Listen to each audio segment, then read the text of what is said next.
नमस्कार, मैं हूं अभय कुमार। आप देख रहे हैं अपना खास कार्यक्रम बिहार समाचार। बिहार समाचार में खबरें बिहार की, बातें बिहार की, देश दुनिया की तमाम खबरें जिसे आपको जानना जरूरी है।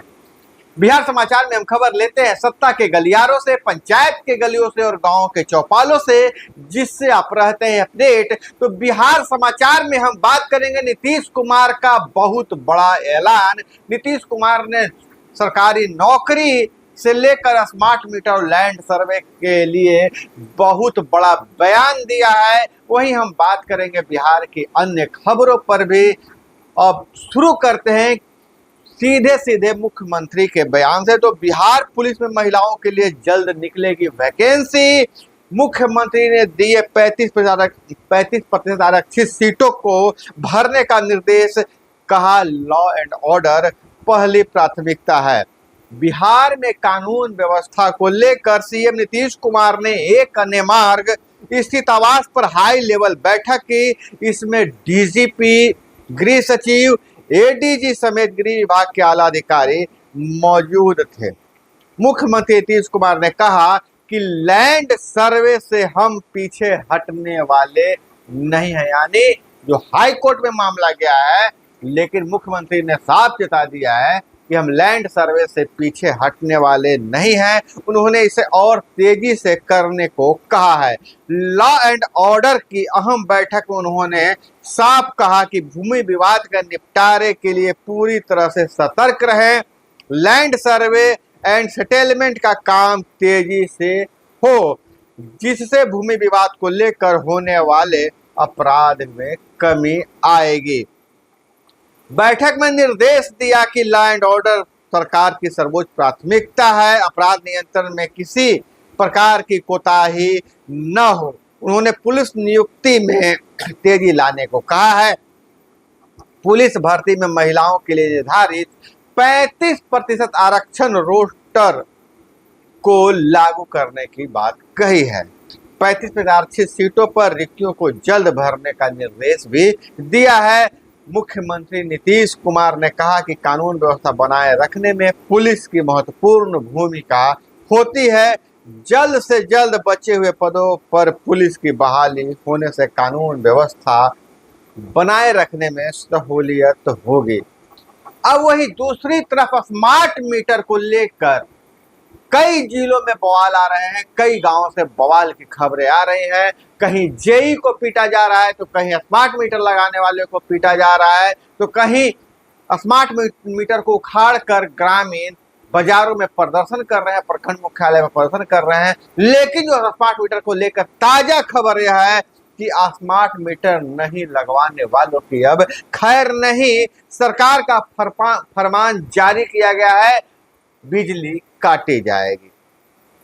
बिहार में स्मार्ट मीटर लगाने का काम जोरों पर चल रहा है। इसी बीच ऊर्जा विभाग के सचिव पंकज कुमार पाल ने advance metering infrastructure service providers की प्रगति की समीक्षा की और सभी सरकारी कार्यालयों में 30 नवंबर तक स्मार्ट मीटर लगाने का निर्देश दिया है। अब बिहार में स्मार्ट मीटर लगाने का राजद, कांग्रेस सांसद पप्पू यादव विरोध कर रहे हैं। और वहीं गुरुवार के बिहार कांग्रेस ने इस मुद्दे को लेकर एक रैली भी निकाली। लेकिन नीतीश सरकार युद्ध स्तर पर स्मार्ट मीटर लगाने का फरमान जारी कर रखा है। नए आदेश में सभी सरकारी कार्यालयों में 30 नवंबर तक स्मार्ट मीटर लगाने की अंतिम तारीख दे दी गई है। तय सीमा से एक दिन भी लेट नहीं होना चाहिए। तय सीमा के अंदर टारगेट पूरा करने में देरी और लापरवाही के कारण 3 मीटरिंग एजेंसी पर ऊर्जा सचिव ने कार्रवाई करते हुए high print, NCC, Adani power और ईईएसएल जैसी कंपनी को ब्लैक लिस्ट करने का निर्देश दिया है। ऊर्जा सचिव ने समीक्षा किया है। ऊर्जा सचिव ने दक्षिण एवं उत्तर बिहार में कार्यरत advance metering infrastructure service providers की इस प्रगति की समीक्षा की। इस बैठक में विद्युत आपूर्ति और उपभोक्ता सेवाओं में सुधार लाने के लिए कई महत्वपूर्ण निर्देश दिए गए हैं।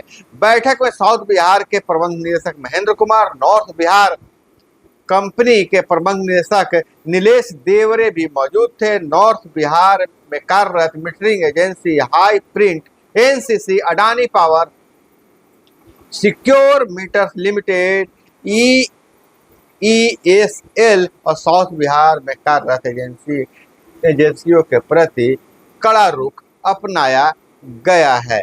अब बिहार से बहुत बड़ी खबर आ रही है कि 32,000 शिक्षकों की नौकरी जाएगी। डॉक्टर एस सिद्धार्थ जोशी से शिक्षा विभाग ने लिया बड़ा फैसला।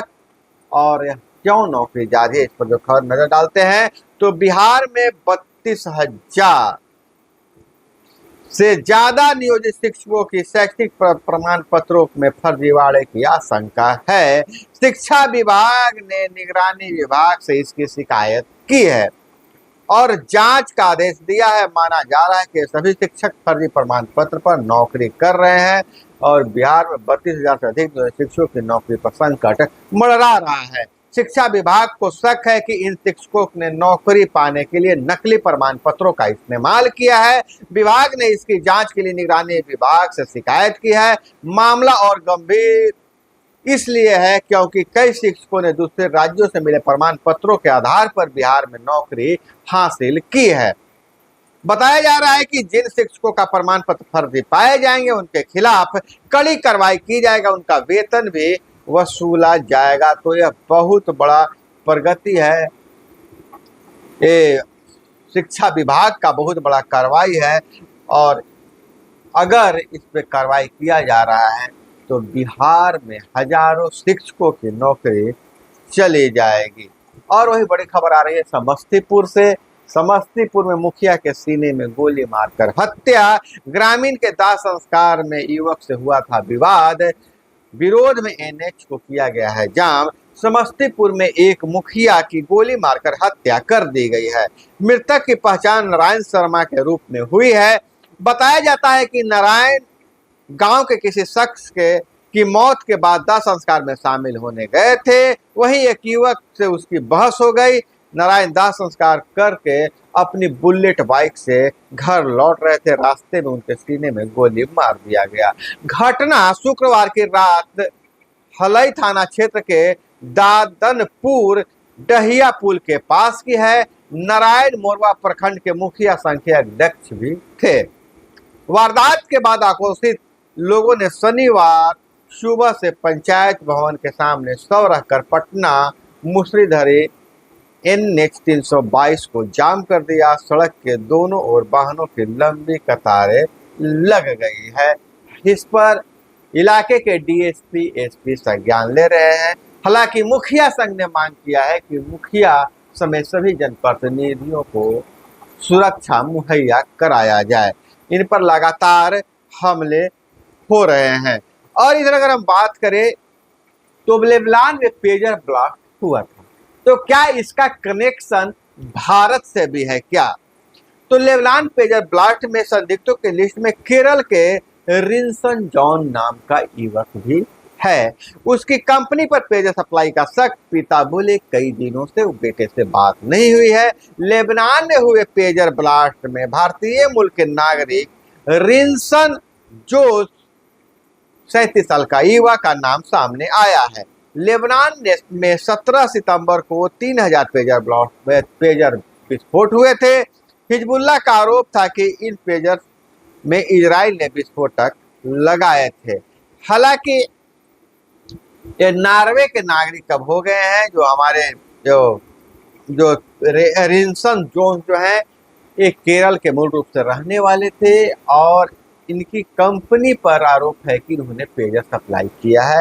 हालांकि कई जांच एजेंसियों ने इन्हें क्लीन चिट भी दे दिया है। कहा है कि इस मामले में, इस घटना में इनका हाथ नहीं है।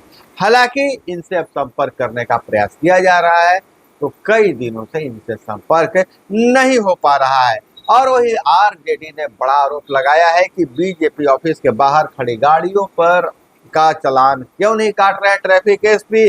आरजेडी ने वीडियो जारी कर उठाया सवाल, कई नेताओं की गाड़ियों पर कटा था चालान।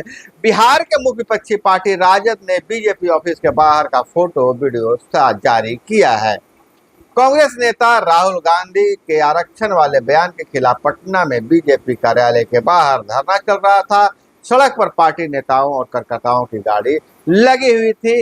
अब आरजेडी ने सवाल उठाया है कि जब राजद के कार्यक्रम में गाड़ियां बाहर थी तो उसका चालान काट दिया गया था, तो भाजपा कार्यालय के बाहर लगी गाड़ियों का चालान क्यों नहीं काटा गया है। और वही बहुत बड़ी खबर है, पीएम नरेंद्र मोदी 9वीं बार अमेरिका के दौरे पर पहुंचे हैं। बाइडेन के स्कूल में 3 देशों के नेताओं से मिलेंगे। इंडो पैसिफिक में चीन को घेरने पर बनेगी रणनीति। प्रधानमंत्री नरेंद्र मोदी अपने 10 साल के कार्यकाल में आज 9वीं बार अमेरिका के दौरे पर पहुंचे हुए हैं। वे कुछ देर में राष्ट्रपति बाइडेन के से उनके होम स्टेट डेलावेयर में मुलाकात करेंगे, जिसमें वह विश्व के 3 नेताओं के साथ बात करेंगे। तो दोस्तों, यह थी वो तमाम खबरें जिसे आपको जानना जरूरी था। इसी तरह से खबरों के लिए जुड़े रहिए हमारे साथ। चैनल पर नए हैं तो चैनल को सब्सक्राइब कर लीजिए। वीडियो पसंद आए तो लाइक जरूर कीजिएगा। मिलते हैं अगले वीडियो में। जय हिंद, वंदे मातरम।